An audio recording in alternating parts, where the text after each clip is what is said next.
There is a secret tomb directly underneath the pyramids of Giza. It's flooded. It has a giant sarcophagus at the bottom with the lid thrown off, and two tiny tunnels, too small for any adult to enter, point straight toward the Great Pyramid and the Sphinx. Nobody knows where they go. A few years ago, they sent a boy inside to find out. He got stuck and had to be pulled out by his legs. This is the Osiris shaft, and it's been sitting under your feet this whole time. Let's go back 2,500 years. A Greek historian named Herodotus visits Egypt and writes something wild. He says there's a hidden chamber beneath the pyramids, underground, surrounded by water, holding the burial place of the pharaoh himself. He's specific about it, weirdly specific. And for the next 2,500 years, almost every scholar on Earth says this guy was making it up. Herodotus was famous for mixing real history and local gossip and legend. Serious academics didn't trust him on this one. Too strange, too dramatic. Probably fiction. Then in 1999, an Egyptian archaeologist named Zahi Hawass, the most famous Egyptologist alive, the man who ran all of Egypt's antiquities for decades, climbs down a shaft beneath the Giza plateau and finds exactly what Herodotus described. Water, a stone platform, and a massive granite sarcophagus, nearly 100 feet underground. Herodotus had been right all along, for 2,500 years, and nobody believed him. Now let's talk about where this thing actually is, because this is the part that blows people's minds. You know the causeway at Giza? That long stone path that connects the Sphinx to the second pyramid, Khafre's pyramid. Millions of tourists walk along it or right past it every single year. The entrance to the Osiris shaft is hidden directly underneath it. No big sign, no dramatic doorway. Just a hole in the ground quietly sitting there with one of the strangest underground structures in the world below it. The shaft was first found by an archaeologist named Salim Hassan back in 1933. He got partway down, hit water, couldn't go further and left. For the next 66 years, it just sat there. It was known, documented, yet fully ignored. The reason is simple. Nobody could drain it. By 1999, though, the water table at Giza had dropped enough to make it possible. Hawass and his team went in with pumps, equipment, and a lot of determination. He later said it was the hardest excavation of his life. Weeks of dust, mud, and noise just to reach the bottom. What he found was worth every second of it. The shaft goes down through 3 levels. Think of it like a video game dungeon. Each floor gets darker, weirder, and harder to explain. Level 1. Nothing. An empty square room. Kind of a letdown. You climb down, look around, and think, okay, this is fine. Normal. Level 2. Now it gets interesting. About 60 feet down, the shaft opens into a series of 6 carved chambers. 2 of them hold massive granite sarcophagi, ancient stone coffins, each one enormous. There are also pottery fragments, beads, and little figurines called ushabtis, which ancient Egyptians used to represent servants in the afterlife. All of this gets dated to around 500 BCE. Impressive, but not yet insane. Level 3. This is where everything changes. Nearly 100 feet underground. That's about the height of a 10-story building going down. The shaft opens into a large flooded hall. In the middle of it sits a rectangular stone platform, surrounded by water on all sides. And on that platform sits a granite sarcophagus.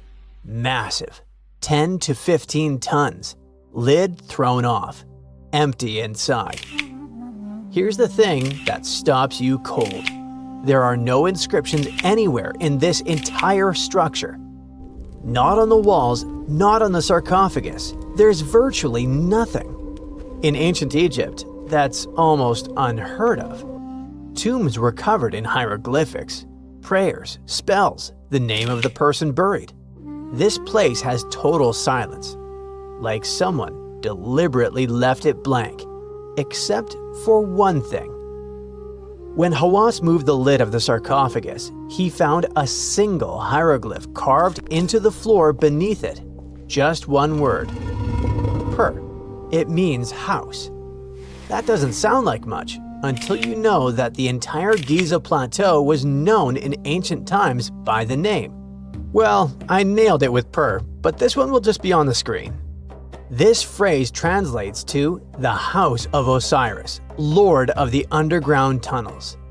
Osiris was the Egyptian god of the dead, the ruler of the underworld, the one who controlled what happened to you after you died. And Rostam, the last part of the name, specifically meant the underground passages beneath the plateau. So this wasn't just a tomb.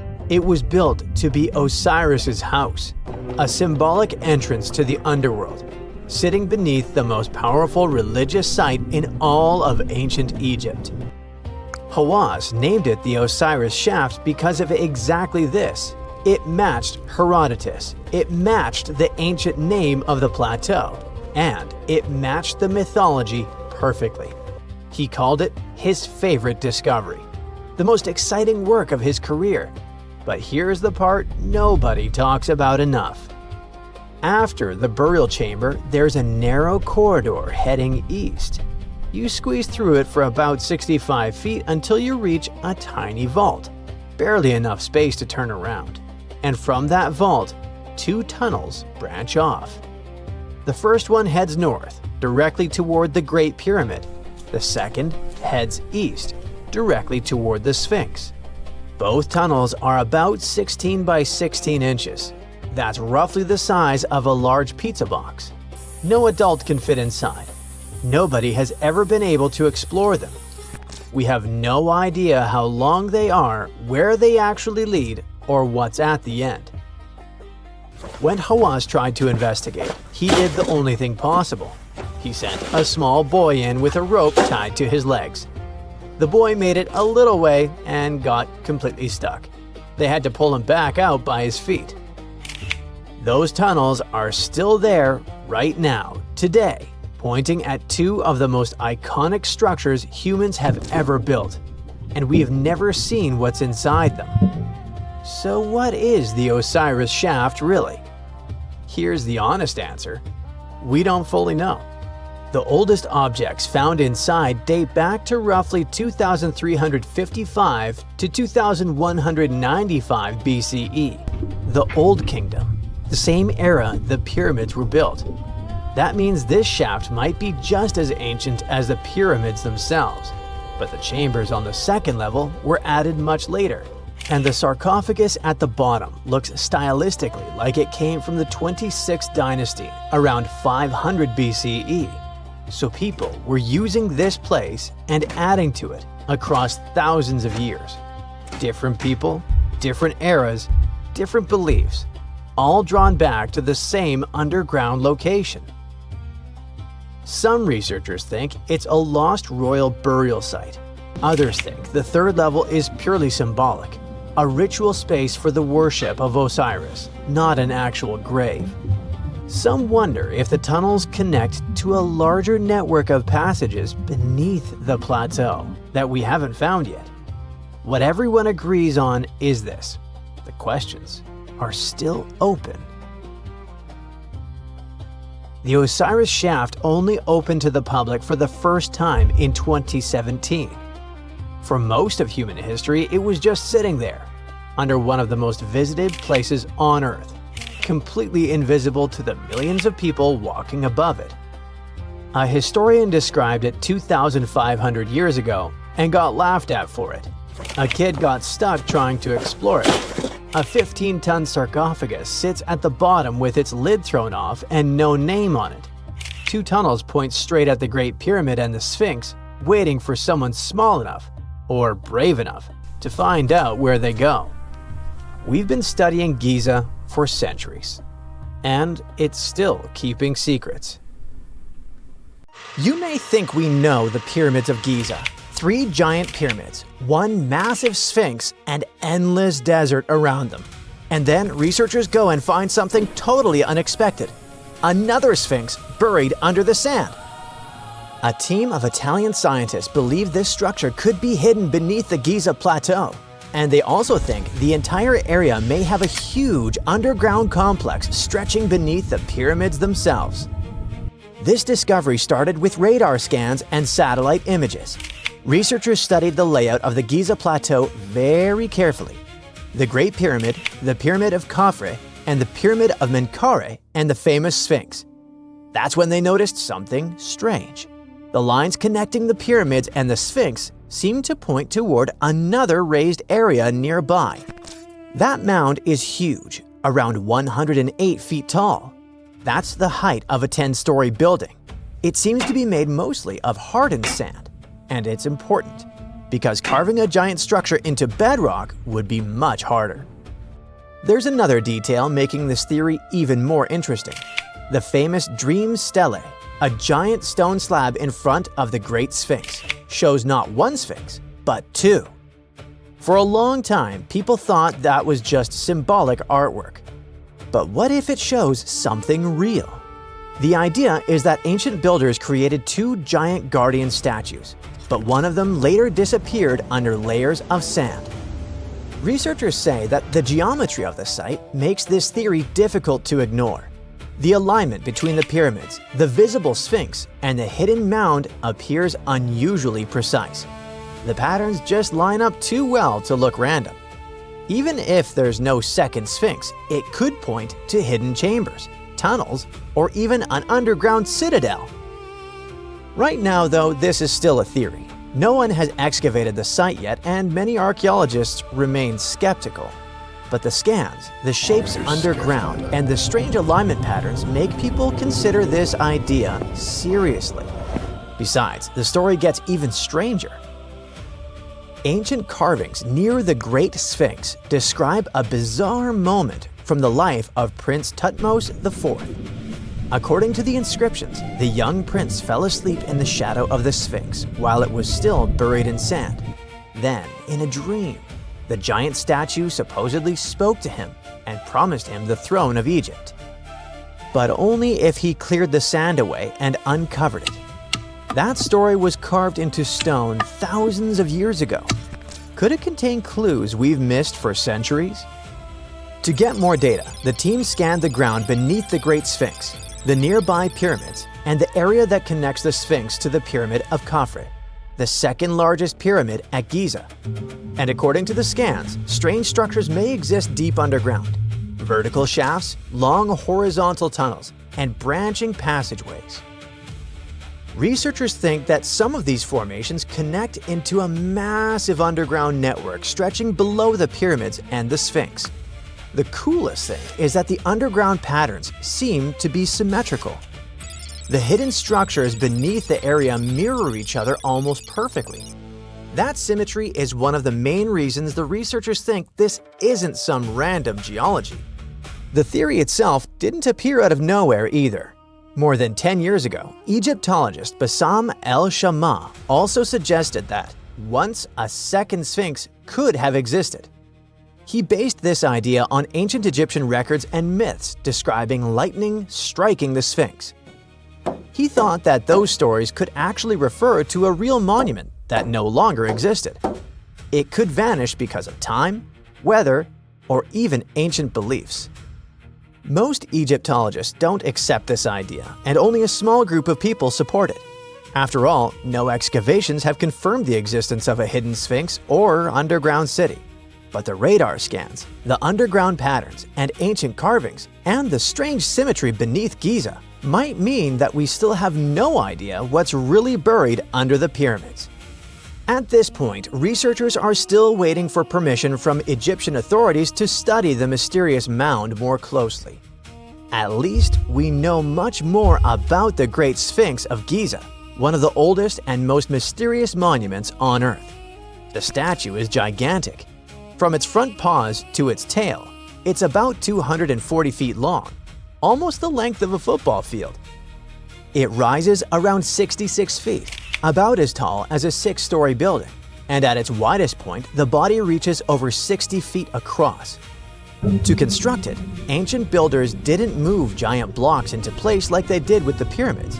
They actually cut the Sphinx straight out of the rock beneath the desert's surface. Over the centuries, wind, sand, and humidity slowly damaged the monument. Large parts of the Sphinx had to be repaired again and again. Workers added layers of limestone blocks around the base to stop the structure from crumbling. And then there's the missing nose, probably the most famous mystery. A lot of people believe Napoleon's soldiers blasted it off with cannons during the French campaign in Egypt, but that story isn't true. Drawings from before Napoleon even arrived already show the Sphinx without its nose. Interestingly, researchers who studied the face found marks suggesting someone deliberately broke the nose off with the help of such tools as rods or chisels. But nobody knows exactly who did it or why.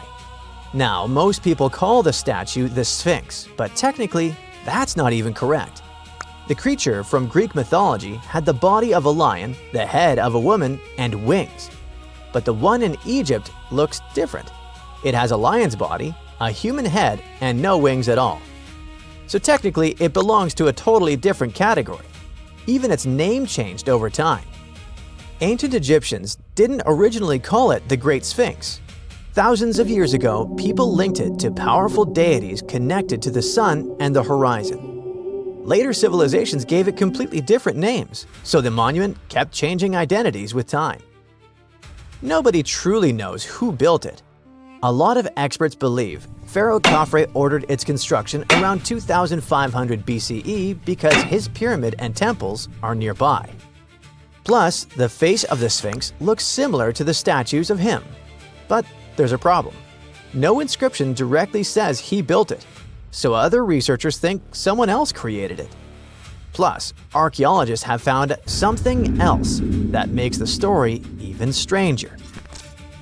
Near the Sphinx, they've uncovered abandoned tools, stone blocks, and even unfinished meals left behind by workers. It looked like people suddenly stopped working and walked away in a hurry. The workers themselves weren't starving slaves like many people imagine. Excavations showed they ate high-quality meat, beef, sheep, and goat. That kind of food was expensive in ancient Egypt, so the workers were likely skilled laborers with an important status. The Sphinx also looked completely different back then. Today, it has this faded sandy color, but thousands of years ago, it may have been covered in bright paint. Researchers found traces of red on its face and hints of blue and yellow on its headdress. Sadly, even restoration works may cause damage. During repairs in the early 20th century, parts of the Sphinx's headdress broke off. Later restoration attempts used materials that actually harmed the soft limestone underneath. At one point, a huge chunk crashed off the statue's shoulder. The Sphinx also once had a beard. And today, pieces of that beard are kept in museums in London and Cairo. But even here, researchers argue. Some experts believe the beard belonged to the original statue. Others think people added it centuries later during restoration projects. Despite its terrifying appearance, the Egyptian version of the Sphinx was actually seen as a protector. The evil, dangerous version most people know comes mainly from Greek mythology. Ancient Egyptians viewed their Sphinx very differently. To them, it represented power, protection, and divine authority. Wow! Scientists have found a lost city beneath Egypt's pyramids. And it's incredibly large, bigger than the biggest target you can imagine. Underground chambers, passageways, and vertical structures. Scientists have no idea what purposes they serve. But let's start from the very beginning. Italian and Scottish scientists studying the Pyramid of Khafre discovered something that looked like secret tunnels under 3 pyramids. This find might change what we know about ancient Egypt. The expedition, called the Khafre Project, was led by Corrado Malunga from Pisa, Italy, and Filippo Biondi from the University of Strathclyde, Scotland. Their mission was to focus on exploring Khafre's pyramid, the second largest on the Giza Plateau. Scientists uncovered a massive structure beneath the Pyramid of Khafre. Could it be an ancient Egyptian underground city? The experts analyzed the data they had and came to the conclusion that 8 large vertical structures could be hiding beneath, possibly wells or shafts. They extend a staggering 6,500 feet across. Imagine placing 2.5 Burj Khalifas on the ground, one after another, and you get the sheer size of this find. These shafts also plunge nearly 2,000 feet underground. Some of the deepest underground stations in the world are located at a mere 380 feet underground or so. These cylindrical shafts are surrounded by spiral paths. Picture some old Gothic castle. They're connected to 2 giant, weirdly shaped chambers. Are those cubes? Or possibly bowls? Each of these chambers is likely more than 260 feet across. Now, even though we know about the structures now, no one has figured out their original purpose yet. Want to hear something even more shocking? Okay then. The team is almost sure that similar access points can be found under all 3 pyramids. In other words, all of them might be linked by a hidden system of underground tunnels, chambers, and passages. Even deeper, about 4,000 feet under the surface, there might be more unknown structures. And doesn't it add to the mystery? But the coolest news is that, according to some team members, these hidden structures near Giza pyramids could align with the legendary Halls of Amenti. In ancient Egyptian mythology, it's a place where people are believed to arrive when they're close to the end of their days. There, they are said to take a 3-day-long trial, facing their biggest fears. Now, how did scientists even discover these hidden spaces? To uncover them, researchers used 2 satellites positioned 420 miles above Earth. They sent radar signals to the Giza Plateau, and these signals generated detailed images, which were later compiled into a 3D model of the underground layout, including the newly detected shafts. Then, using synthetic aperture radar or SAR technology, which is a type of radar that can penetrate through stone, the team also spotted 5 small room-like structures hidden deep within the pyramid. One of these chambers contained a sarcophagus, which was once thought to be the tomb of Pharaoh Khafra. But now, scientists believe this was a mistake. The true burial site is likely to be elsewhere. In any case, these 5 hidden rooms were completely unknown before the scans. They seem to be arranged in the center of the pyramid and are linked to underground pathways leading somewhere below the structure. There's an opinion that these tunnels could lead to more hidden chambers and wells. Some of them might be around 4,500 years old. Wow! What if they help us solve ancient civilization mysteries? Preliminary data suggests that all this underground space can be much more than a few empty chambers. There might be many more hidden structures near the Giza pyramids. How come? Well, the thing is, the structure appears to include hollowed-out sections with spiral pathways leading even deeper underground. Refining the images hinting at this could reveal an extensive subterranean network. It might be a whole city hidden under the surface. Now, despite the excitement surrounding these findings, there are also a lot of people who don't believe in the existence of the underground city. They're skeptical about the archaeological discovery in Egypt due to the lack of peer-reviewed verification. That's why several archaeologists and radar experts have challenged the validity of the claims. They've explained that the technology used to make the discovery may not be advanced enough to produce such detailed underground imagery. According to them, the 5 smaller chambers found near the surface could be natural formations, since the area had had sacred significance long before the construction of the pyramids. Some experts have even dismissed the use of radar methods in this context altogether. They call these methods scientifically unproven and question their accuracy. The discovery has also reignited discussions about ancient Egyptian myths and the possibility of hidden texts lying somewhere beneath the Giza pyramids. The layout of the newly detected underground chambers shares similarities with mythological accounts of the Hall of Records, a rumored chamber that could preserve early Egyptian wisdom. If confirmed, these findings could significantly reshape the understanding of Egypt's sacred topography. Plus, this lost city beneath Egypt's pyramid could become physical evidence of previously unknown underground structures. That's why the Khafra project is super eager to begin excavating to confirm their findings. But getting approval from Egyptian authorities is a challenging process.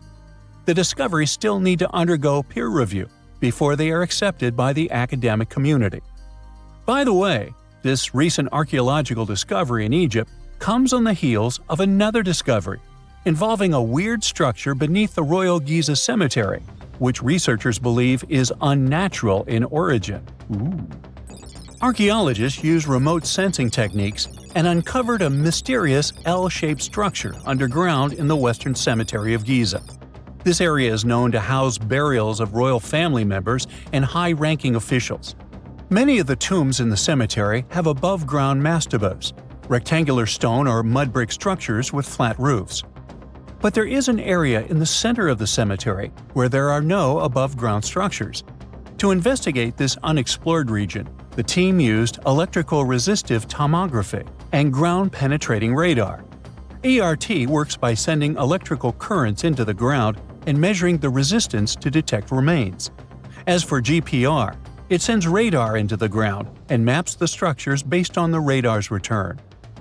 The team found an anomaly about 6.5 feet beneath the surface. It appeared to be an L-shaped structure measuring at least 33 feet in length. The readings suggested that the structure had been backfilled with sand after its construction. This made the team hypothesize that it could be a mix of sand and gravel, or possibly an air void. This anomaly was classified as a highly resistive structure, which meant it didn't occur naturally. Motoyuki Sato, the study's lead author and professor at Tohoku University in Japan, claims that the structure is not a natural formation due to its sharp shape. Another weird thing about ancient Egyptian pyramids is that historians have long believed that they were built primarily for royals and high-status individuals who had the wealth and power to create such massive structures. However, new research from the archaeological site of Tombos in modern-day Sudan challenges this assumption. The thing is, Tombos' pyramid may have served as burial sites for low-status workers as well as elites. The hard-working members of ancient communities may have found their last resting place in some of the most visible monuments, including the pyramids.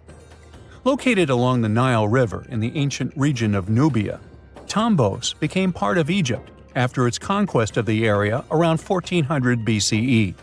That's when Egypt established the site to strengthen its colonial control. Workers at Tombos built pyramids, but those were much more modest than the famous pyramids of Giza. The research team reanalyzed 110 human skeletons from Tombos, originally studied in 2012.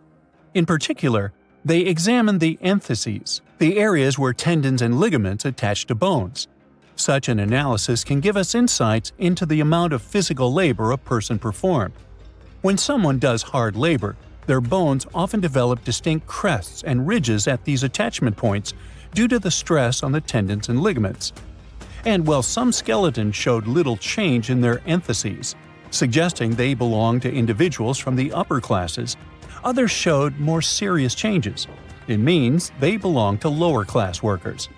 This finding can totally challenge our earlier understanding of pyramid burials, especially the idea that only elites were buried in the pyramids, because the pyramids themselves were designed for the elite. This recent research may prove that lower-class workers may have found their final resting place in these monumental structures too. There are countless doors all over the world that haven't been opened for decades, and even centuries. The question is why? It seems that nowadays you can open any door you want. The truth is that some doors were sealed for a grave reason. And so far, nobody has found out what treasures and mysteries they hide. Here are 4 doors that keep their secrets all too well. The Taj Mahal. First up, we've got the Taj Mahal in India, one of the most romantic places in the world. Shah Jahan commissioned it in 1631 and dedicated it to his 3rd wife, who he loved like crazy. They were married for 19 years and had a whopping 14 kids together. But unfortunately, she passed away while giving birth to their last baby. Shah Jahan was heartbroken and decided to build an epic tomb to remember her by. The construction took a whopping 20 years to finish. The building has quite an interesting layout. The design is super unusual with these 4 massive 130-foot tall minarets that stand on the corners of a huge platform. They're not just there for looks. Back in the 17th century, Architects were having some serious issues with buildings collapsing under their own weight. So, the chief architect of the Taj Mahal made sure to place those minarets as far away from the tomb as possible. And he even tilted them in a way so that if they did fall, they wouldn't wreck the rest of the Taj Mahal. Talk about planning ahead. The Taj Mahal is hiding some crazy secrets. There are sealed rooms all over the place that nobody is allowed to enter. And if you check out photos of the building from the riverside, you can spot 2 basements. But guess what? They're sealed up too. Nobody knows what's inside or why they've been locked up since the time of Shah Jahan. Apparently, there's a good reason why those rooms are off limits. Some researchers think that they were built using marble, which turns into a different substance called calcium carbonate if it's exposed to carbon dioxide. And when that happens, little bits of marble start chipping off like crazy. To make matters worse, there's no air flowing into these rooms. That means that if too much CO2 builds up in the basement, the 4 minarets could collapse. But wait, there's more. Some people think that the body of Shah Jahan's wife can be found in one of these sealed-up rooms in pristine condition. Why not? Who knows what the mysterious rooms might keep? The Great Sphinx of Giza. The Great Sphinx of Giza is shrouded in mystery. It's not just the largest monolith statue in the world, but it's also a hybrid creature with a woman's head and a lion's body that originates from Egyptian and Greek mythology. It's also very ancient. It's estimated to be around 4,500 years old. The construction of this marvel took about 3 years and required 100 workers who were not slaves and were treated with delicacies like sheep and goat meat. It is also thought that it used to be much more massive than it is now. Archaeologists found huge stone blocks and abandoned toolkits near the site. However, the real secrets of the Sphinx lie underground, near its paws. A group of scientists used a seismograph to detect 2 hidden chambers beneath the Sphinx's paws. Some people think that these rooms might be the legendary Hall of Records, which holds ancient scrolls revealing the secrets of the universe. I mean, that's way cooler than any library I've ever been to. Rumor has it that the Egyptians even had info on Atlantis stashed down there, which is like a super old version of a conspiracy theory. Unfortunately, we can't go on an adventure to check it out just yet. The chambers presumably have 2 entrances, but both remain sealed. The researchers haven't yet received the green light to check out their theory. Let's hope they won't keep us in suspense forever. Sri Padmanabhaswamy Temple. This temple is located in the beautiful state of Kerala in India. This temple is famous for more than just its breathtaking beauty. Underneath the temple there are 6 vaults, creatively named A, B, C, D, E, and F. The enormous iron doors to these chambers add to the mystery of what's behind them. A few years back, the authorities decided to open these vaults to the world, but it wasn't an easy task. You can't just open the doors and enter the vaults.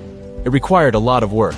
It took them a while, but finally, in 2011, they opened 5 of the 6 chambers. And guess what they found? Tons of treasure. Bags of gold, precious gemstones, and priceless diamond jewelry. The estimated worth of everything found in the vaults is a whopping $1 trillion. It's like the temple was the real-life inspiration for Aladdin's Cave of Wonders. But wait, I said 5 of the 6. What happened to the last one? Vault B has remained closed, but not for lack of trying. They simply didn't manage to open it. There is even a belief that it's fatally cursed. Legend says that only a saint or sage can break the curse by chanting a specific mantra. But no one has been able to do this yet, presumably because we don't have saints or sages at our disposal. There is also rumor that in the 30s some temple invaders tried to enter Vault B to do some good old looting. But they never reached their target. Apparently terrible snakes materialized out of nowhere and chased the gang away. But of course, this is just an urban legend, and there is not proof of that. However, it is said that the Auditor General dealing with the temple claimed that Vault B had been opened at least 7 times since 1990, and nothing bad happened to anyone who entered. Who knows? Maybe we should send Indiana Jones to check it out. The First Emperor's Tomb. Deep under a hill, completely undisturbed and surrounded by dangerous traps, lies an ancient 2,000-year-old tomb. It belongs to Qin Shi Huang, the first emperor of China. He was born in the Qin state and became king when he was just a boy. But when he grew up and gained full power, he united the warring states ancient China was divided into by conquering them. After that, he created the Qin dynasty. When he died in 210 BCE, they buried him deep underground in a massive tomb. And when I say massive, I mean massive!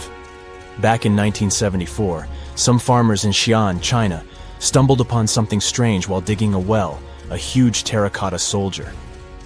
This discovery led to an extensive archaeological dig that has continued for over 40 years, revealing a collection of thousands of clay soldiers. The unique thing about these soldiers is that each one has its own unique features, from hairstyles to facial expressions. It's believed that there could be up to 8,000 of these soldiers, but only 2,000 have been found so far. Interestingly, the central tomb, which is believed to be the resting place of the emperor, is still untouched. In ancient records, there are references to a vast underground city that the emperor built, complete with scenic towers, palaces, and whatnot. Sima Qian, a Han Dynasty historian, wrote that the tomb was adorned with treasures and had space for hundreds of officials, but the lack of technology to properly examine the site is what's holding things up. Qin Shi Huang was surrounded by liquid mercury in his tomb, with two of the streams representing the major rivers of China, Yellow River and Yangtze. The ancient Chinese believed that mercury could provide immortality, but it could have also caused the emperor's death since he regularly took mercury pills to prolong his life. The dangerous levels of mercury contamination in the soil near the tomb are the main reason why scientists are reluctant to explore it. It could be very dangerous both for people and for the environment. Now, if I had to choose which door to open, I'd probably go for the one that doesn't lead to a tomb surrounded by poisonous mercury. Call me crazy, but I'd like to avoid any potential health hazards. Scientists have discovered a never-before-seen pyramid immersed in the sands of Judea. After a little digging, they discovered that it held treasures that had been untouched for over 2 millennia and historical secrets that we can only now access. At the Zohar Fortress site, 2,600 feet above the Dead Sea, archaeologists were searching for manuscripts that would provide new information about the history of the site. The excavation was originally part of a long-standing campaign launched by the authorities. Its goal was to protect the sites from looting and unauthorized excavations. What they didn't expect was to find a pyramid-shaped structure built on top of a hill, made of hand-cut stones, each weighing hundreds of pounds. At first, the experts thought it was just a tomb, but they soon noticed the shape of the original walls and understood that the mound was a construction. They immediately realized that someone had dug into the top of the structure, probably looters who had spotted something valuable there. Luckily, most of the structure was still buried in sand, so the most valuable finds were hidden from sight. In the first week of excavation, volunteers found fragments of papyrus, bronze vases, and even ancient furniture, which were exceptionally well preserved. The desert climate had been a great ally in preserving those artifacts over the millennia. With little humidity in the air, mold cannot form, so organic materials such as wood and fibers are protected from cracking and deformation. Hypotheses suggested that the pyramid had been built during the First Temple period. However, new discoveries have shown that it's more recent, from the Hellenistic period. Considering this and the fact that the structure dates back 2,200 years, it's believed that it probably appeared shortly after the death of Alexander the Great, the famous ancient Greek king of Macedonia. At that time, his generals divided the former Seleucid Empire. Ptolemy took control of Egypt and the surrounding regions, including the Dead Sea area, while Seleucus took control of the north, which is now part of the Middle East. It's still not known for sure whether the pyramid was built under the rule of the Ptolemaics or the Seleucids. Both Ptolemaic coins and coins from the Seleucid kingdom have been found at the site. Even so, many scholars believe it was built when the region was under Ptolemaic control. Evidence also suggests that the building, despite its longevity, collapsed at some point. But that's not why it was abandoned by the ancient Egyptians, which begs the question of what purpose it was built for. Some believe it was used as a tomb due to its picturesque location on top of a hill. Others believed it may have served as a historical monument. However, One of the strongest theories is that the pyramid was a guard tower, protecting an important trade route along which salt and bitumen resources from the Dead Sea were transported to coastal ports. They also believe it may have been used by Ptolemaic officials to collect taxes from travelers. It would be something equivalent to our modern-day toll booths, or even port inspection agencies. Although the contents of the papyrus documents remain a mystery, it seems very likely they were written using the Greek alphabet, and some experts believe that they may have been tax documents, which would make perfect sense, given the theory that the pyramid was a guard tower. The team calls it a fascinating historical mystery that the dig is helping to unravel, but the find is just a grain of sand in an entire desert. The dig is part of a larger project that's been going on for a long time. And in the last 8 years alone, it has scanned 111 miles of desert cliffs and identified approximately 900 caves within that radius. Using rappelling equipment, advanced technology, and specialized documentation methods, archaeologists discovered thousands of rare items, such as hidden scrolls, woodworking tools, carpets, leather goods, and even treasures. For them, the Judean desert is an ancient vault just waiting to be opened to reveal its secrets. A few years before they found the mysterious pyramid, they discovered a cave that had served as a refuge for Jewish rebels almost 1900 years ago. The site was about 262 feet from the top of a cliff, and because of its difficult access, it hadn't been explored yet. Inside, they found previously unpublished fragments of the Dead Sea Scrolls that contained religious passages written in Greek. 11 lines of text were reconstructed thanks to the good condition of the papyri. So, scientists were able to identify their etymological content. Probably the best thing, there was no problem with preservation. Thanks to the dry and hot conditions of the desert, the artifacts were in impeccable condition. And there were other historical treasures there. The teams found rare coins, a partially mummified skeleton over 6,000 years old, with skin, tendons, and even strands of hair. There was also a giant basket made of plant fibers, considered the oldest in the world, more than 10,000 years old. With a capacity of up to 26 gallons, it was made about 1,000 years before the invention of ceramics. Speaking of historical treasures, there's another one that has caught the attention of the scientific community. A small piece of fabric that is around 3,800 years old. But it's more than just simple fabric. Dyed with the rare scarlet paint mentioned many times in ancient religious texts, this find is the oldest known evidence of fabric painted with a dye made from insects known as scarlet worms. This is where the intense red hue comes from. It was a highly valued color, like royal blue and purple, because those insects lived in oak trees and could only be harvested for a short period during the year. So, those dyes were reserved for sacred fabrics, such as priests' clothes, marking status and religious importance. And although this discovery had great significance for archaeology, its size was actually tiny, measuring less than 1 inch. The fragment was discovered in 2016 during excavations in the so-called Cave of Skulls, but it's not known exactly how this fabric got there. According to experts, it's evidence that people knew how to dye wool fibers already 3,800 years ago or so. It also provides us with proof that the ancient textile industry already used animals at about the same time people began to create written sources. Fabrics painted using this type of dye were recorded in more recent periods. But what makes this piece really special is the fact that it is much older than any other. Another important discovery was made in 1980, when scientists found a seed that was over 1,000 years old, which turned into a mysterious tree named Sheba.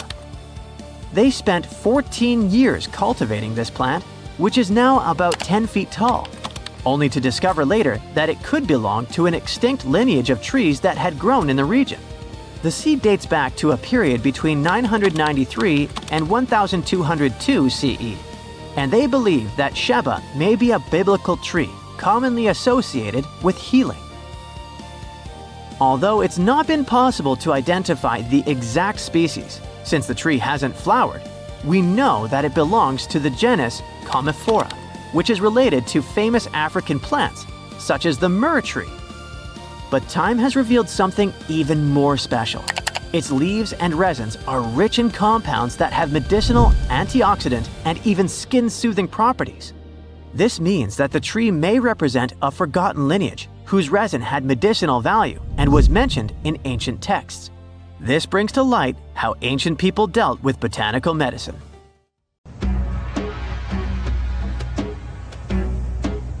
This is not a dune set. This is a very real desert in Niger. Jado was probably built by the nomadic Sao people and is filled with ksars, which are fortified houses made of salt and clay, with giant walls and secret passages. Located deep in the desert, it was once a vital stop for trans-Saharan caravans, but is now a hotspot for smugglers and bandits. The site has been off-limits since 2002 due to its dangers. The origin of the ksars remain a mystery. No archaeological studies have been conducted, leaving many questions unanswered. Even today, shifting sands reveal and conceal parts of these ancient ruins, fueling local speculation about what might still be hidden beneath the desert.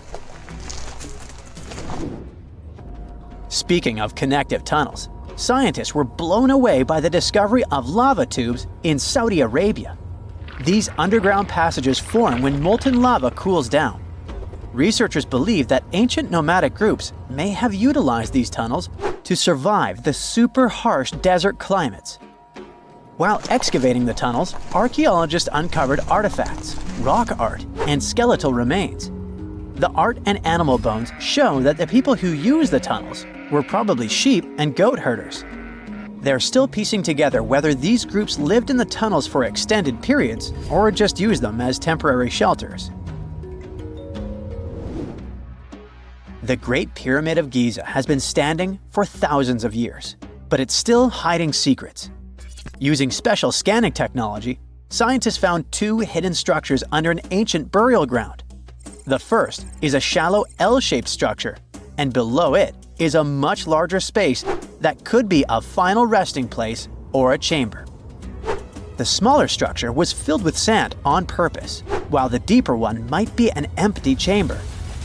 Experts believe the two are connected, possibly as an entrance leading to a secret chamber. This is big news because it might give us some more insight into who built the pyramids and why. The world is full of ancient writing, but some messages refuse to give up their secrets, like the mystery of the Bashplemi tablet. This unusual stone, pulled from a lake in Georgia, is covered in symbols no one can read. Even with modern technology, experts are completely stumped. The tablet is about the size of a book, with 60 symbols carefully carved into its surface, but 39 of them don't match any known language. Some resemble scripts from ancient civilizations in the Middle East, India, and Egypt, but none are an exact match. To make things even trickier, part of the tablet is broken off, meaning a piece of the puzzle is missing forever. To rule out a hoax, scientists studied the tablet closely. They confirmed it's made of vesicular basalt, an extremely tough local rock. Whoever carved these symbols must have been really skilled. Based on similar archaeological finds, experts believe the tablet could date back thousands of years, possibly to the late Bronze or early Iron Age. Some symbols repeat, which could mean they're numbers. Maybe it's an inventory list, a record of battles, or even an offering to the deities. Until someone cracks the code, the Bashplemi tablet remains an unsolved mystery from the depths of history. Experts are still stumped with what this Minoan disc might mean. The Phaistos disc is one of the most mysterious finds from the Minoan civilization. This 6-inch clay object, discovered in 1908, has strange spiral markings that no one has fully decoded yet. The disc has 241 symbols on both sides, showing everything from people and animals to tools and plants. Experts have come up with many theories about what the symbols mean. Some think it's an early form of Greek, Others suggest it's a prayer or a hymn. And some even believe it could be a letter from a king in Anatolia to a Greek ruler. Let's see who will be the first to figure this out. It's always a fun day at an archaeologist's office when they find something as big as a 2,000-year-old marble head. A French archaeologist mission went digging inside an old medieval house near Alexandria in Egypt and found a statue's head depicting an old, possibly ill man. This statue dates from the last Egyptian dynasty before it became part of the Roman Empire, and the site where it was found is associated with the likes of Cleopatra and Mark Antony. For archaeologists, even the smallest finds at this site means a lot. You've heard of Lucy, right? The Australopithecus that was an early ancestor for us humans. Well, scientists found some of her species' footprints somewhere in Tanzania. The so-called Laetoli footprints are over 3 million years old. The trail stretched 88 feet and has about 70 footprints, left behind when a bunch of early humans walked across some wet volcanic ash. What's cool is that these early humans were already walking on 2 feet, like us, not all hunched over like apes. The close spacing of the prints shows they probably had short legs and a shorter stride than we do today. In an ancient Egyptian temple, archaeologists uncovered a shrine unlike any other, a place dedicated to falcons and 2 mysterious deities. One deity had a falcon's head, while the other wore a crown with a sun disk and cow horns. But the most baffling discovery was an inscription that read, "It is improper to boil a head in here." At the heart of the shrine, there are 15 headless falcons carefully arranged on a pedestal, likely as offerings to the falcon-headed deity. One theory suggests the birds were boiled first, perhaps to pluck their feathers, before being placed in the shrine, following the strange rule carved into stone. Archaeologists also found a 13-inch iron harpoon nearby. Its true purpose remains unknown, although the shrine also held remains of fish, mammals, and bird eggs, suggesting that the rituals may have included feasting. And speaking of ancient Egypt, meet Hathor. Scientists named her after the ancient Egyptian deity of motherhood, music, and singing. This wooden statue, housed at the Metropolitan Museum of Art, was thought to be just a beautiful artifact, until a surprising secret was uncovered. Using an X-ray machine, experts found a mechanical operating system inside it, with pulleys and axles connecting her shoulder to her left leg. When activated, the system made her hand raise and lower, an engineering marvel from over 3,000 years ago. The statue was created during Egypt's Middle Kingdom, around 1800 BCE, and is often compared to 19th century automata due to its advanced design. It's believed the statue was used in religious ceremonies, symbolizing Hathor's role in dance and music. An unexpected discovery happened in northern Kuwait, where a Kuwaiti-Polish team uncovered a mysterious 7,500-year-old statue. The statue features an elongated skull, no mouth, narrow eyes, and a flattened nose. This feature is thought to be an Ophidian figurine, named after the Greek word for snake, and it was likely made by the Ubaid culture, a civilization known for their pottery skills. While no one knows exactly what role this weird statue played, it might have been linked to rituals or symbolic practices. Some scientists think these figurines, found in homes or final resting places, were tied to important cultural beliefs. We couldn't mention unresolved mysteries of this world without speaking about these elongated skulls. In the deserts of Peru, researchers uncovered 5 ancient skeletons, 2 with unnaturally elongated skulls. While head shaping was common in many cultures, these skulls defy explanation. Local legends tell tales of the so-called gentiles, a mysterious race banished underground by the powerful deities. Some say this is what the skulls represent. Others think this is some type of genetic anomaly. which was confirmed after finding an infant skull, too large to be artificially shaped. Egyptologists have been digging around every inch of the Great Pyramid for ages. Yet somehow, they overlooked this stunning pink granite bathtub buried a few miles next to it. And here's the deal. This mysterious oval tube lying next to the Khufu pyramid for years may provide evidence that the Egyptians built the pyramids not only for monumental purposes, but also to generate electricity, experimenting with it long before Alessandro Volta and Thomas Edison. The Giza Plateau is famous for its three pyramids, Khufu, Khafre, and Menkaure. But there are also two smaller foundations next to them, the unfinished North Pyramid of Zayat el-Aryan and the Layer Pyramid. Some researchers say these buildings were never finished, while others think they were destroyed for more mysterious reasons. One of these reasons might have to do with the original usage of the Giza pyramids, the idea that they were used as an electricity generator.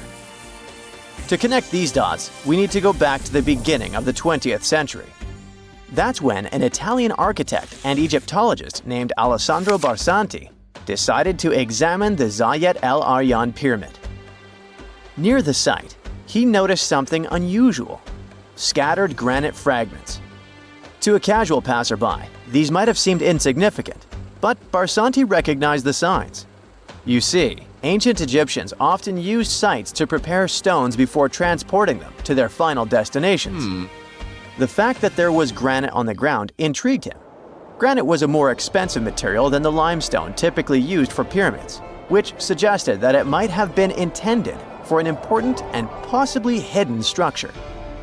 At a depth of 68 feet, they encountered a huge pink granite block. He kept going with the excavations, and they revealed ancient inscriptions carved into the stones. They sent the drawing to experts, but no one could decipher what they meant. Were they instruction sets to something? That's when Barsanti made his biggest discovery. He found an oval-shaped vat carved from pink granite and polished to a mirror-like finish. The thing is, the vat had been carefully sealed. When they opened it, they found a thin black residue along the walls. I'm thinking something in the lines of a black oily substance. This discovery raised many questions for him. It didn't make sense to him that ancient Egyptians would go above and beyond to seal and protect this strange vat. By 1911, Barsanti had to abandon his effort to figure out what was the deal with that mysterious pit. But his findings intrigued researchers all over the world, and they've got their own opinions about it. One of these modern theories suggests that the other pyramids could have been used as a part of a bigger whole. It suggests that the Khufu pyramid was actually used as a water pump designed to irrigate the desert area. Apparently, the pyramid's internal chambers would function as a hydraulic system. In the 1990s, an engineer took this theory seriously and studied the pyramid's subterranean chamber. Surprisingly, he found actual signs of water damage. Apparently, the pyramid generated powerful compression waves, aka pulses, that could create electricity. This raised an important question. Could the ancient Egyptians have used the pyramids as a generator in order to produce electricity? On paper, that was proven to be possible, but hey, agreeing on the original use of the pyramids is probably one of the most difficult things in the world. So, we're still not 100% sure about this. Apart from that, Egypt is a playground for important discoveries regarding humanity's past. I mean, scientists have just discovered what looks like a cosmic command center, similar to that room from the Doctor Strange movies. They discovered an L-shaped astronomical observatory, measuring around 9,000 square feet, dating back to the 6th century BCE. Definitely the first and largest of its kind from that era. The mud brick structure housed tools used for calculating dates related to ancient Egyptian rites, royal coronations, and agricultural plans. This observatory is located in the archaeological site known as the Temple of Phuto, just 50 miles east of Alexandria. It's pretty impressive. The structure was designed so that you'd get inside the room through an east-facing entrance. This way, you'd get to see the sunrise. Once inside, you'd find a pretty huge shadow clock, used to tell time by tracking the movement of shadows inside the room. This variant of a sundial clock was nearly 16 feet long. That was quite an exciting discovery. Another interesting one was that scientists and Egyptologists have discovered the first ever pregnant mummy. Now, even if we know quite a lot about mummification processes, we keep making discoveries that open new doors into the lives of ancient Egyptians. It took so long for someone to find out this mummy was expecting at the time she was embalmed because she was placed in a male's coffin. More specifically, a male priest. Historians say that during the 19th century, a lot of traders mixed coffins up in order to sell them. Yes, that means they opened them and switched mummies to please their buyers. It was a complete surprise because they were hoping to study more about ancient health issues when they opened this coffin up. But they had another special research on their hands: prenatal practices in ancient Egypt. This mummified woman, who lived about 2,000 years ago, was from 20 to 30 years old when she passed away. She was found in Thebes, and her remains were incredibly well preserved. You see, mummification recipes varied across Egypt. In this woman's case, researchers could tell she was a member of the high society since she was buried with special amulets. But since mummification methodologies differed so much between cities and time periods, they still have to dig further to understand why she was embalmed along with her baby. Speaking of mummies, scientists were digging up a final resting place in Saqqara, also in Egypt, and they unearthed two embalming workshops. One was for humans and the other for sacred animals. Apparently, the workshops date back to about 2,400 years ago. They were equipped with stone beds, clay pots, and ritual vessels. Everything you needed to mummify. But that's not all. Archaeologists also stumbled upon cheese stored in jars behind tombs that were over 3,000 years old. Yep, cheese. This shows that the ancient Egyptians were pretty savvy when it came to preserving food, too. They knew how to store stuff for the long haul, not just the mummies. It really shows how they applied their preservation skills to both food and bodies, giving us a glimpse into their impressive technological know-how. Scientists have also found one of Egypt's oldest complete mummies, and to their surprise, it was completely covered in gold. You see, Egyptian mummies covered in gold are already a rare thing, but they weren't expecting it to be the oldest one ever found. The mummy was quite well preserved, and they could identify that it was the remains of a wealthy man called Hekashepes. Many symbols show that he was important and wealthy, like the band he wore on his head and the bracelet on his chest. He was also dressed in a tunic wrapped with a belt, which was a way to preserve the good appearance of a person after they passed away. To reveal it, they had to open the final resting place with mortar. Basically, it was like they were opening a time machine, just as the ancient Egyptians did 4,300 years ago. If you think about it, it's almost like entering a time capsule. Enough about mummies. Scientists also found something very exciting hovering above the pyramids. They had to use a fancy top-notch radar known as LARID, aka Low Altitude Long Range Ionospheric Radar, which can see these invisible waves far away into the sky. LARID helped them discover giant plasma bubbles floating in the air above the pyramids. These bubbles are called plasma bubbles, and they wreak havoc on modern technologies. I mean, they can disrupt GPS and phone signals for hundreds of kilometers in diameter from where they're located. These bubbles are massive, sometimes as big as cities, and they're caused by the sudden depletion of charged particles in the ionosphere. So, instead of spreading out evenly throughout the ionosphere, they stick together in this wave-like form. This was a pretty important discovery because it can help scientists understand how to prevent these waves from messing with our technology. What is a boat doing in the middle of a desert? You would expect to find a seagoing vessel closer to shore. This is the question archaeologists have been asking for decades.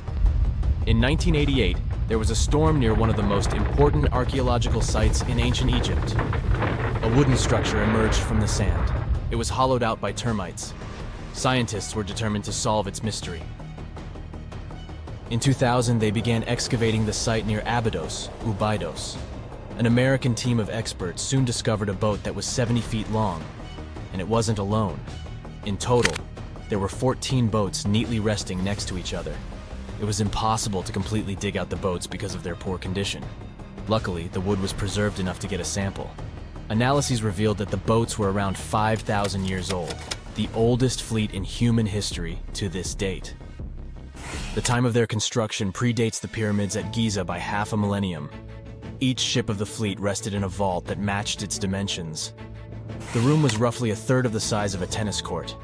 It had mud brick walls that featured more than 120 drawings of boats. Ancient Egyptians incised them on whitewashed walls that were excellently preserved. Scientists have known about these mysterious chambers for well over a century. 1901, 1902. A British archaeologist, Arthur Weigel, stumbled upon a strange structure west of the River Nile. His team caught a glimpse of the interior walls. Sadly, a section of the roof collapsed, so they had to call off further exploration. Researchers abandoned the site, but its location remained on the maps. The boat's position first led scientists to think that they rested on a bank of the mighty Nile. But there was a problem with this theory. Today, the river flows almost 7 miles west of Abydos. Further studies of the surrounding terrain showed the Nile didn't change its course throughout history. Also, if the boats floated near a dock, they would be in unstable positions.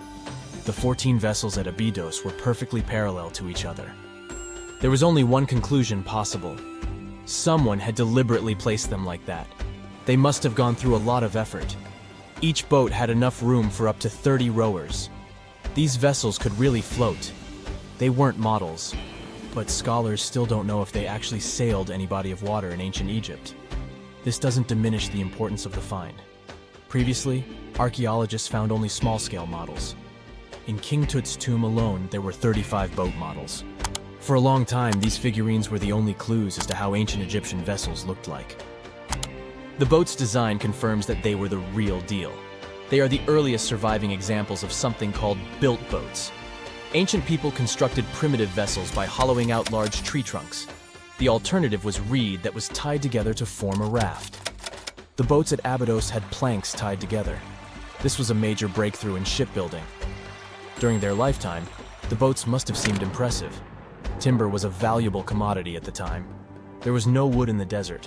Cedar had to be imported from Lebanon. The only person who could afford such luxury was the pharaoh.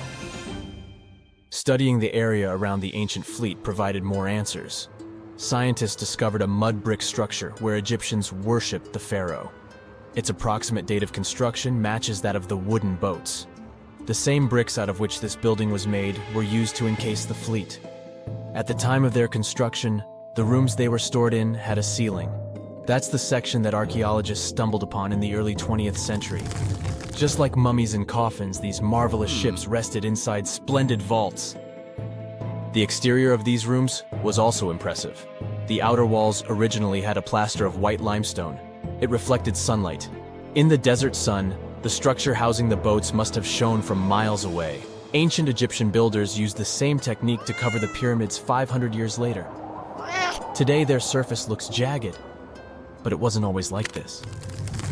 When they were constructed, the pyramids had a top layer of fine white limestone. Their surface was smooth and it gleamed in the sunlight. Instead of stairs, the outer layer of the pyramids was more of a sleek ramp. Archaeologists were left with one final question. Which pharaoh owned the fleet? The answer lay just a mile from the site. This is where the tomb of a pharaoh from the 5th dynasty rested, King Senwosret III. Its time and style of construction matched the ones of the chambers with boats. The very end of his rule might explain how the boats ended up in the middle of the desert.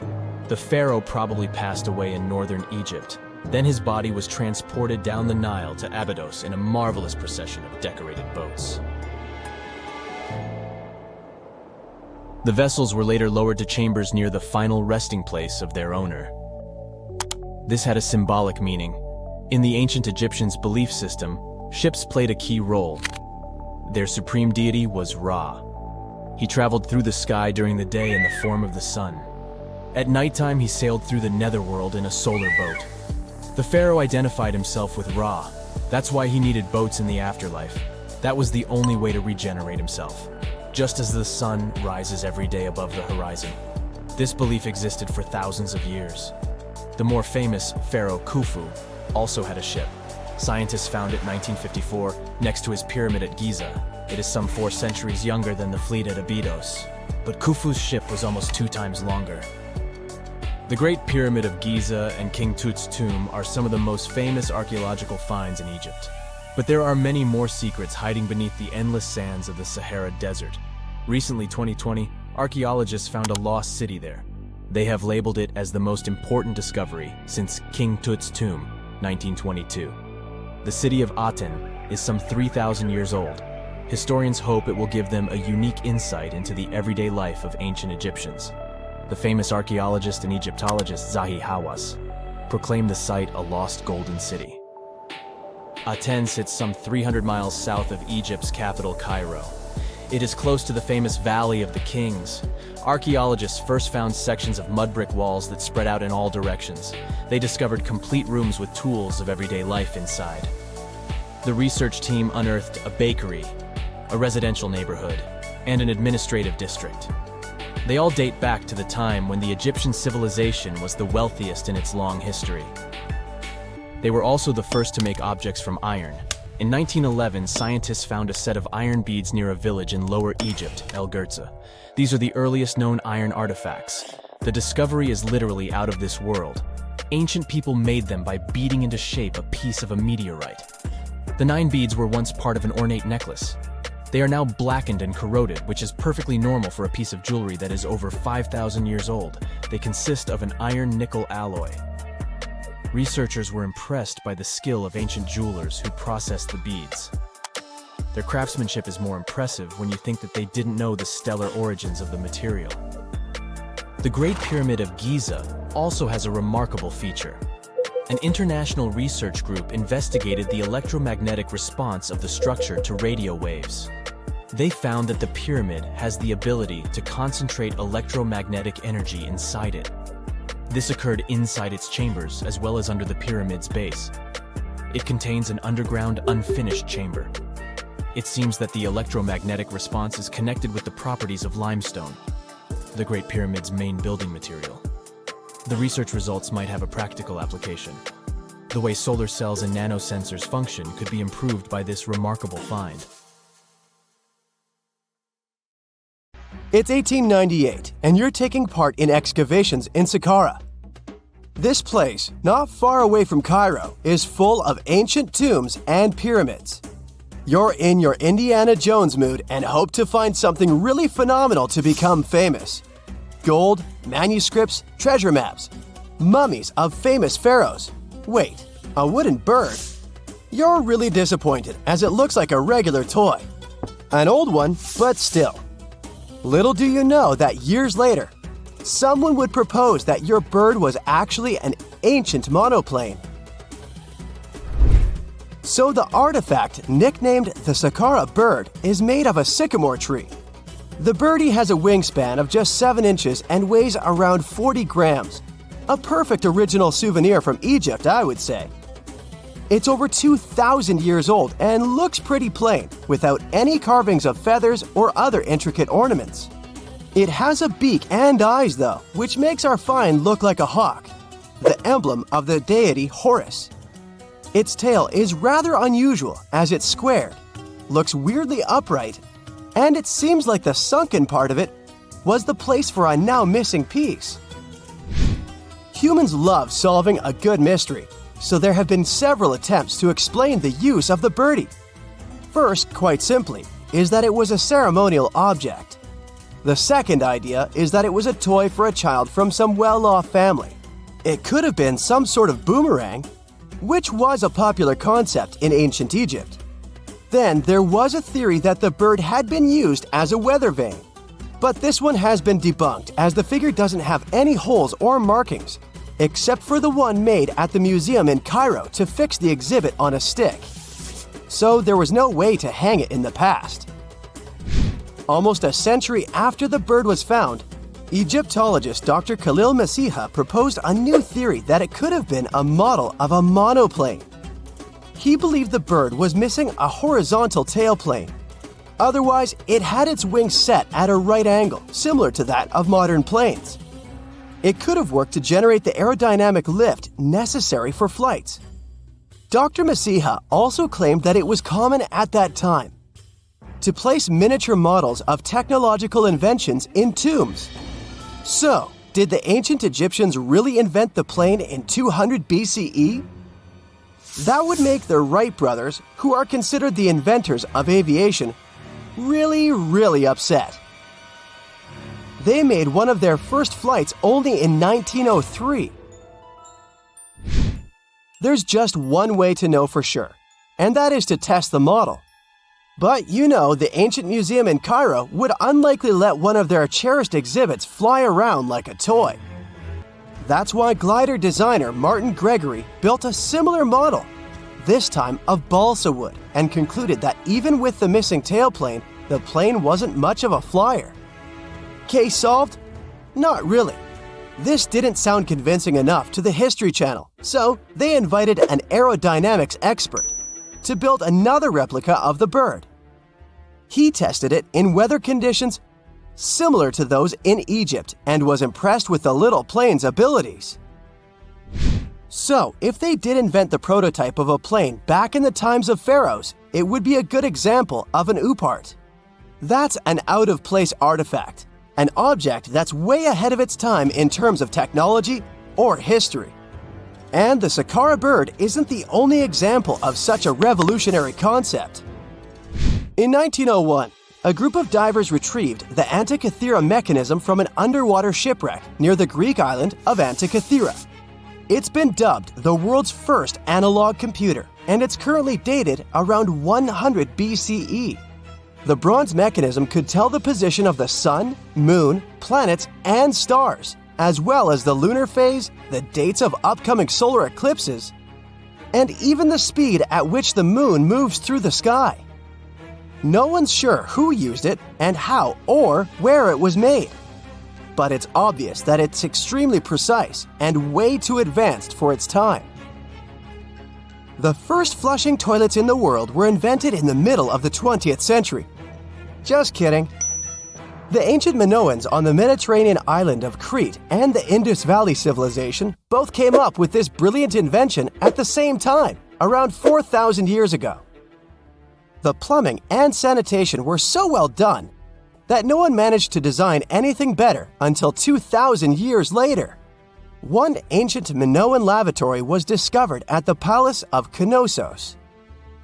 It looks like it had a wooden seat set over a tunnel that directed water from a rooftop reservoir to an underground sewer. Other varieties got water from jugs. Only the super rich people could afford all this glory. So if you wanted to shop for real estate back then, the flushing toilet would be a telltale sign you were in the rich neighborhood. Automated doors became a cool, seemingly new invention back in 1931. But the technology behind them is actually much older. Think the 1st century CE old. Mathematician and engineer Heron of Alexandria came up with a hydraulic system to open and close temple doors. To bring it into action, you need to light a fire to produce heat. There was a brass pot under the fire, half filled with water.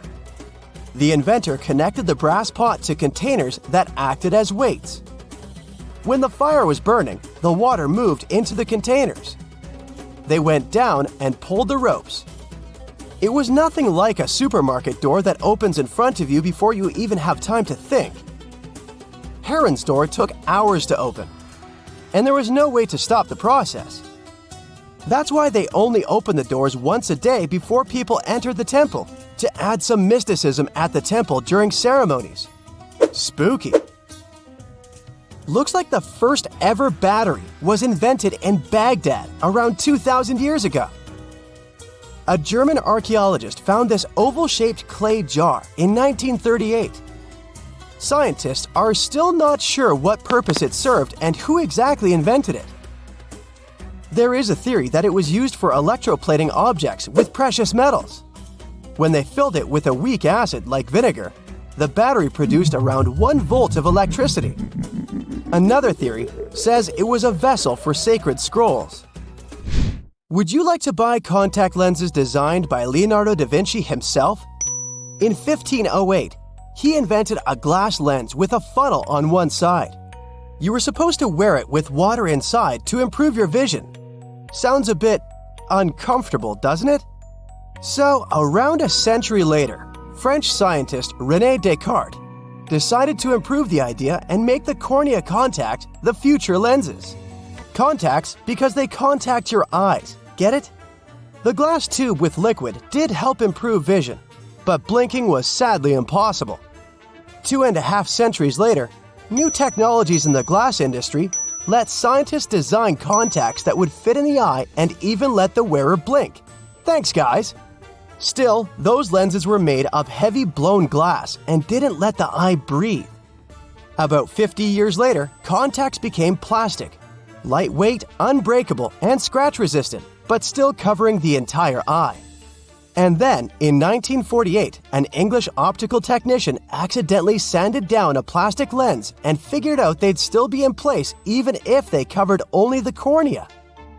Imagine you're living in 19th century London and need to send a message to New York. It would have taken about 10 days to get there by ship. So when delivery time went from days to hours in 1858, it was a true sensation. The first message was sent by Queen Victoria herself. It was all made possible thanks to the transatlantic telegraph cable, running under the ocean. Sadly, the new cool invention only lasted a few weeks. It took years to bring it back to life.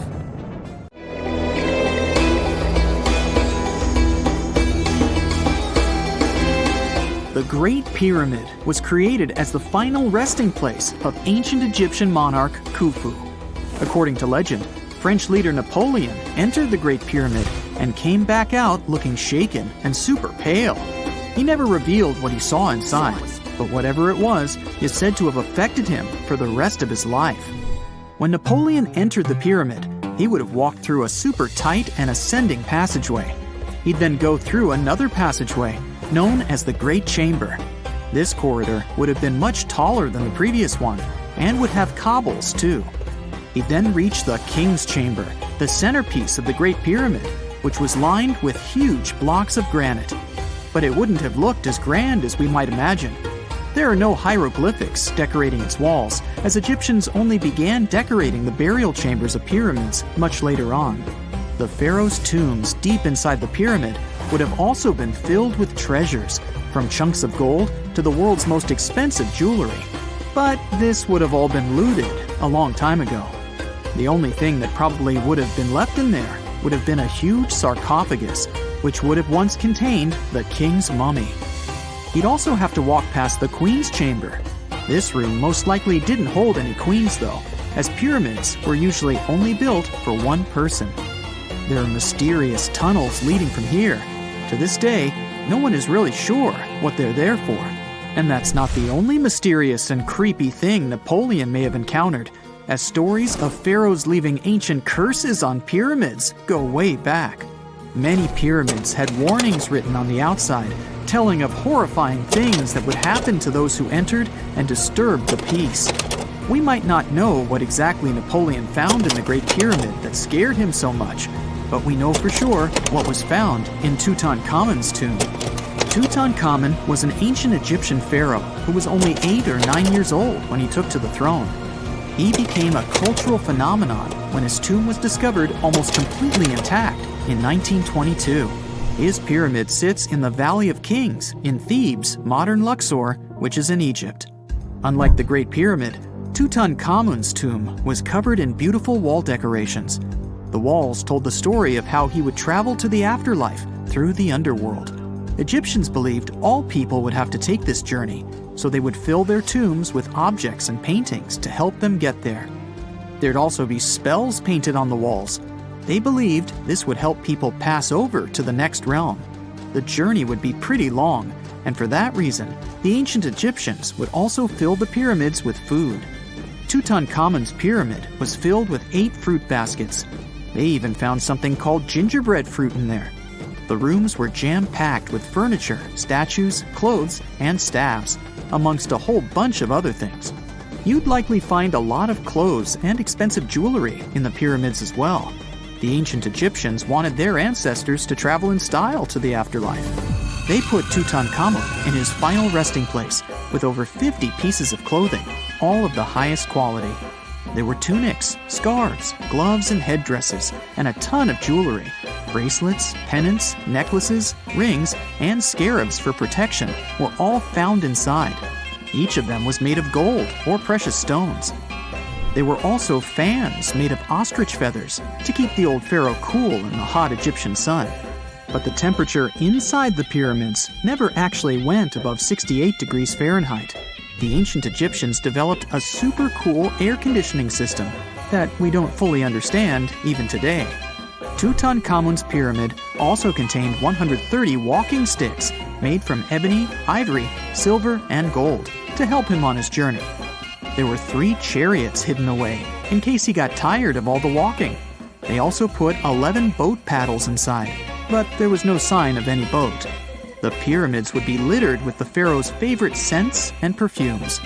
During the excavation of Tutankhamun's pyramid, it quickly became clear that it had been robbed during ancient times.